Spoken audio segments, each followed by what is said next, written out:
Lectura del Santo Evangelio según San Mateo.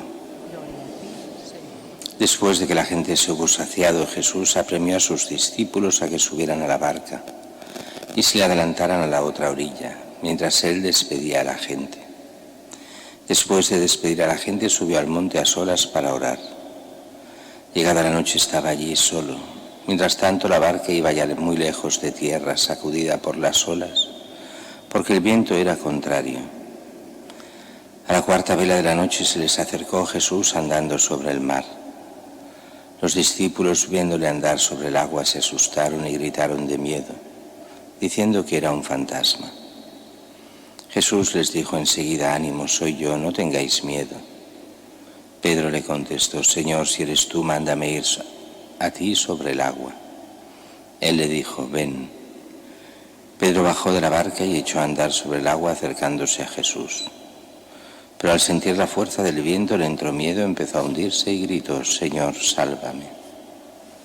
Enseguida Jesús extendió la mano, lo agarró y le dijo: hombre de poca fe, ¿por qué has dudado? En cuanto subieron a la barca, amainó el viento. Los de la barca se postraron ante él diciendo: realmente eres Hijo de Dios. Palabra del Señor. Gloria a ti, Señor Jesús. Aunque celebramos hoy lo que es la dedicación de la Iglesia de la Catedral de Barcelona, las lecturas, siendo también de dedicación de otras dos grandes basílicas, Pedro y Pablo, hemos hecho las lecturas que se hacen hoy en todo el mundo. Y estas lecturas también nos van bien a nosotros porque ¿de qué hablan? En el fondo salen estos dos personajes, Pedro y Pablo, que son en el fondo la gran enseñanza de la Iglesia, la enseñanza apostólica. Alguno pensará: hombre, también hay los otros apóstoles. Claro que sí, pero de una forma especial. Ellos son los apóstoles, las cabezas, uno la cabeza realmente de la Iglesia, que es Pedro, pero Pablo, una gran cabeza pensante, la gran cabeza misionera de la primera Iglesia.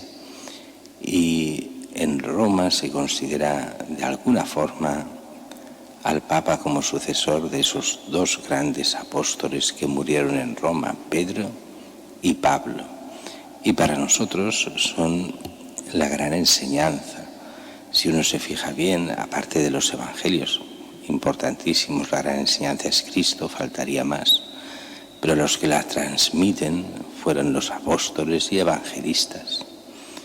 Y entre ellos Pablo tiene una importancia radical y Pedro como cabeza de la Iglesia también.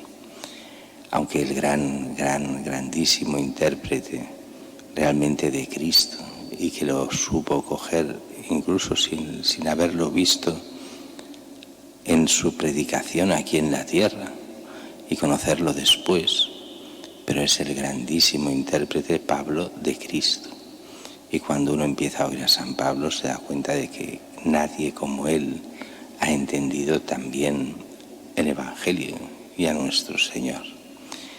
Y en el fondo celebramos aquí la cátedra de lo que es la catedral, o sea, que viene de cátedra, del lugar de la enseñanza de los apóstoles, de sus sucesores, los obispos, que no son obispos para enseñar lo que les dé la gana, son obispos para enseñar a Cristo, y el mismo Cristo, como diría San Pablo, que es el mismo ayer, hoy y siempre. ¿Y por qué nos han de enseñar a Cristo? Porque en Él está la salvación, no hay otra salvación. Y el mundo ha sido hecho para poder llegar a la salvación eterna. Cada uno de nosotros, nuestra vocación es la vocación a la santidad y a la vida eterna. Y aquí es simplemente como una gran prueba, donde el Señor nos pone y nos dice: ¿me quieres? Como le dijo a Pedro, ¿me quieres realmente? Y nos podría decir a cada uno de nosotros: ¿me quieres más que estos? Más que los demás. Y tendríamos que llegar a decir: sí. Tú sabes que te quiero, como a Pedro.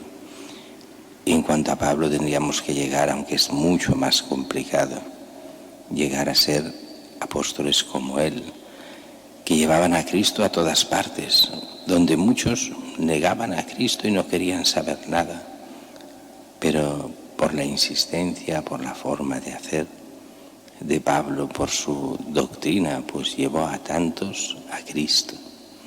Es verdad que donde iba él creaba líos, siempre.